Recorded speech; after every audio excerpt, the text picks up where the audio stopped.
Good morning, good afternoon, and good evening. Welcome back to Chapter 18. We're up to bugs. Phylum Arthropoda. Domain Eukarya. Class Animalia. Phylum Arthropoda. Arthro means joint, pod means foot. So Arthropoda means jointed foot. Insects, spiders, crustaceans. There are over 1 million described species, and there's probably 2 to 30 million yet to be discovered. When we talked about at the beginning of this chapter, we talked about how many animals there were. Most of them are bugs. Almost all of them are bugs. Arthropods retain the segmentation that we saw in the annelids. Segmentation is probably easiest to see in the juveniles of most species of arthropods. But imagine what I would have to do to turn an earthworm into a centipede. What would I need to do? I would need to armor it and give it some legs. And that's basically how you turn an earthworm into a centipede. Okay? So there are a couple groups that we'll talk about where you can clearly see the segmentation, but there's a number of groups, most of the groups, that are, it's difficult to see the segmentation. And you can see the segmentation best in the juvenile forms. Think of a caterpillar. You can clearly see, on a caterpillar, you can clearly see the segmentation, but as an adult butterfly, you can't see the segmentation very well unless you look at it under a microscope. Arthropods all have an exoskeleton.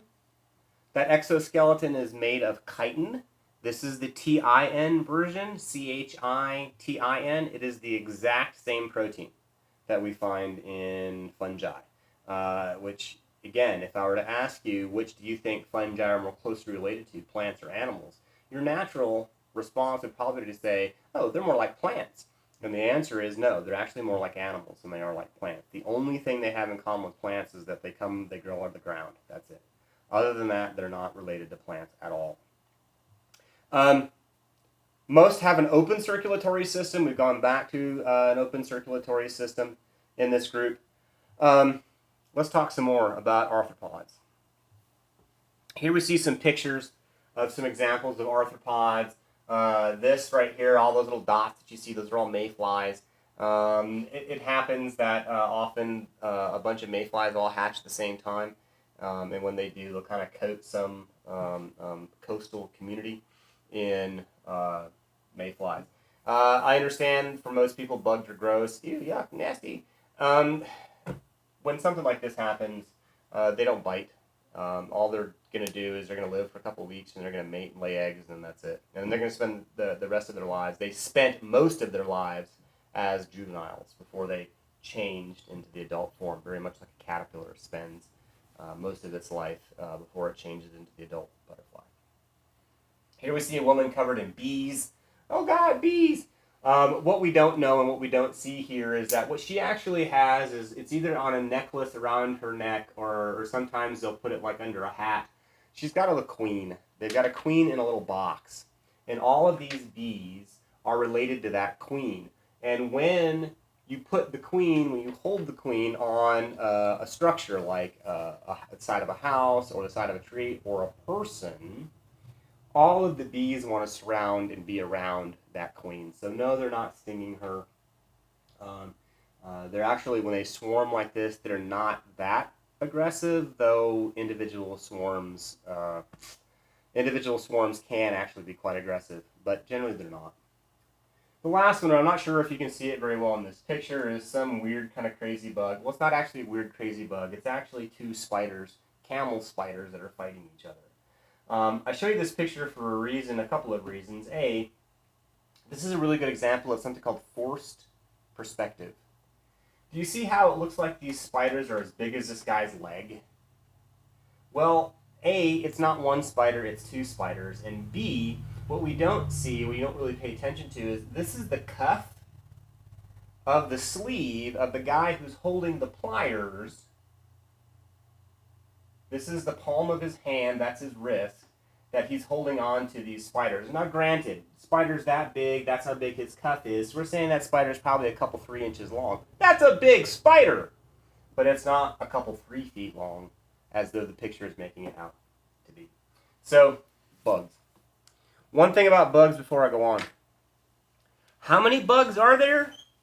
More than 1 million species of bugs. Because there are so many bugs, our normal classification system, domain, kingdom, phylum, class, order, family, genus, species, there's just not enough categories for 1 million species. And so what we've had to do is we've had to go in and make some new categories just to give us more room to play in, just to give us more an ability to be able to divide these so many animals out into more groups. And so what we're going to do this time is we have been talking about a phylum and then a class.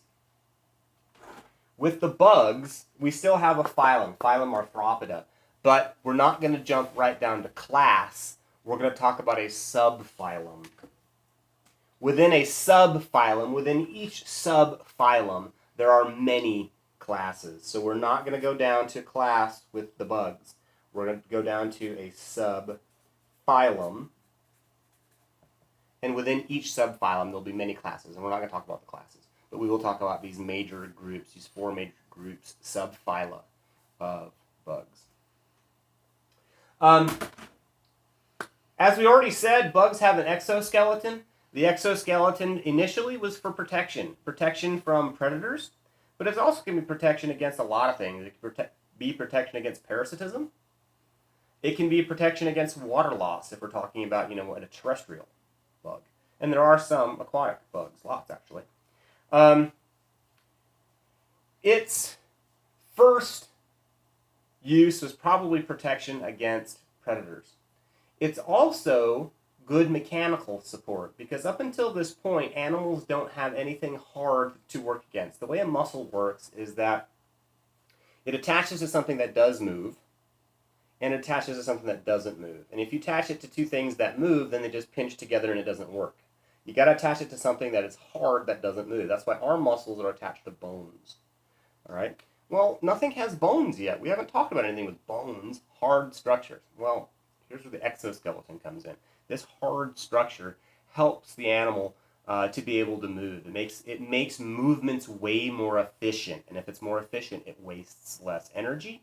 You can go farther. If you're wasting less energy, you can spend that energy in other places. So, layers of chitin and protein covered by a cuticle. The cuticle, when we talked about plants, we talked about plants having a cuticle. That cuticle is a waxy covering, just like what we saw on the plant. And that cuticle, in this case, is a waxy covering, again, to keep water in. Terrestrial animals, there's not a lot of water around them, so they want to keep water in. So we got this cuticle to keep the water in.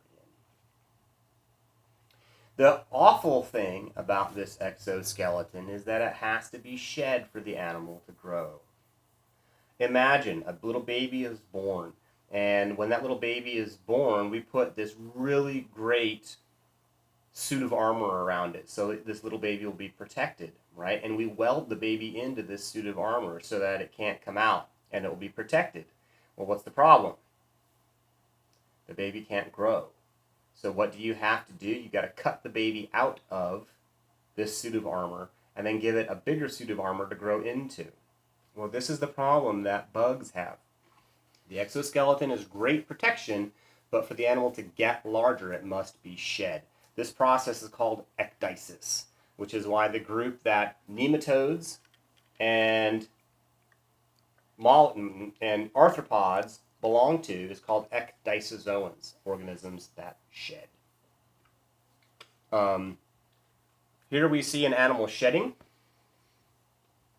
This is the shed skin of a tarantula. Notice how it had to pull every single leg out. These are the skin of it left behind. This is the shed skin of a cicada as it is transforming and coming out. You can see that segmentation. See that pretty clear segmentation on the animal? We saw it here in the butt. Segmentation, shedding. The reason why, and here's, so to fix that problem, to fix the shedding problem, what a lot of organisms will do, what a lot of bugs will do, is they will do their growing as what's called a soft-bodied juvenile. Here is a grub, a great example and a gross example of a soft-bodied juvenile is a maggot. Soft body, the maggot collects a bunch of energy by eating stuff, and then it changes, it goes from being a soft-bodied juvenile, it changes, metamorphoses into the adult form. A better, less gross example is a caterpillar. A caterpillar looks like a worm, right? Just with some legs on it. How far do you have to go? What do you have to do to turn an earthworm into a caterpillar? And the answer is not very much. Give it a proper mouth with some teeth in it and give it some eyes. And now you've got, and maybe some legs. And now I've got a caterpillar where I did have an earthworm. Caterpillars spend their lives collecting energy, eating, and growing. And then what do? We've, ever since we were in, elementary school, that a caterpillar is going to weave a cocoon. And inside that cocoon, it's going to transform from a caterpillar into a beautiful butterfly. Well, this is how insects overcome the shedding problem. They make it so they never have to shed. Because shedding is a real problem. Animals can die during shedding. It's so stressful. Crustaceans, crabs have to shed. Spiders have to shed. Lots of arthropods have to shed. And when they do, they run the risk of dying because of how stressful, how metabolically stressful it is on the animal. They can die in the process. And so the way a lot of these animals, the way a lot of arthropods get around the shedding problem is they don't actually get that nice suit of armor until they're an adult. And then once they're an adult, they don't have to shed anymore. The problem that comes with this is that once they attain this adult form, because they can't shed anymore, they can never grow. So when you've got an organism, when you have an animal that does its growing as a soft-bodied juvenile and then transforms into an armored adult, you have what's called determinate growth.